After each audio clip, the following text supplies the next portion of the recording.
Hello there everyone, welcome back to our channel. In today's quick video, you are going to see how to convert video to audio in CapCut. So let's head over to our CapCut application. Once you're there,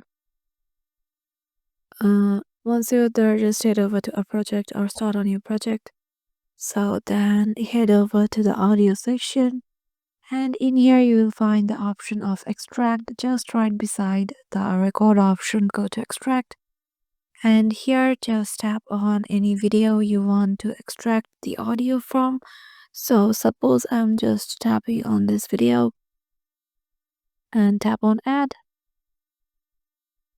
Here goes the extracted audio that is currently clicked. And if you want to see other audios that I have extracted, so it will be found in the sounds. And in here, go to this file icon, and here you'll see the extracted section. In here, these are all the extracted audios from the video. You will find it right here. So yeah, this is how you can just extract or just convert a video to audio in CapCut. Hope this video will help you out, and we will see you in the next one.